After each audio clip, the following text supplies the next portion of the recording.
পরিবারকে আমরা সবসময় ধরে নিই, তারা সবসময় থাকবেই, বুঝবেই, সহ্য করবেই।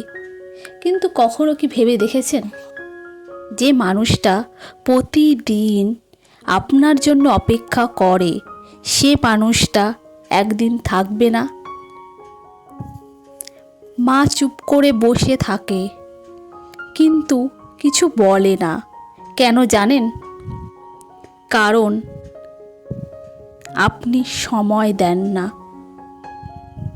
বাবা অপেক্ষা করে থাকে শুধু একটু গল্প করার জন্য, একটু ভালো সময় কাটানোর জন্য। কিন্তু আপনি কি করেন? সব সময় মোবাইলে ব্যস্ত বা অন্য কোনো কিছুতে। সম্পর্ক কখনোই শব্দে বোঝানো যায় না, সেটা অনুভব করতে হয়। সম্পর্কগুলোকে সময় দিতে হয়। যারা আজ পাশে আছে একদিন তারা আর থাকবে না, তখন আপনার আফসোস করা ছাড়া আর কিছুই থাকবে না।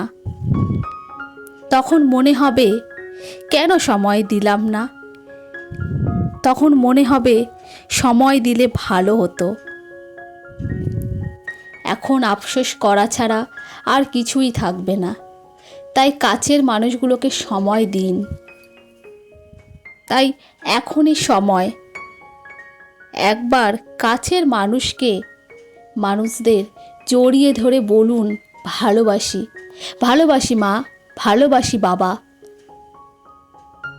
কারণ সময় সব কিছু দেয় না, অনেক কিছু কেড়েও নেয়।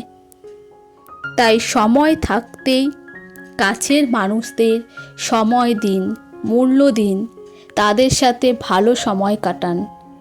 দেখবেন নিজেও ভালো থাকবেন আর সবাইও ভালো থাকবে। তাই সময় থাকতেই কাছে মানুষদের সময় দিন, গুরুত্ব দিন, মূল্য দিন। দেখবেন সবাই ভালো থাকবে, আনন্দে থাকবে, খুশিতে থাকবে, আর আপনিও ভালো থাকবেন। তাহলে কোনোদিনও আফসোসের জায়গাটা তৈরিই হবে না।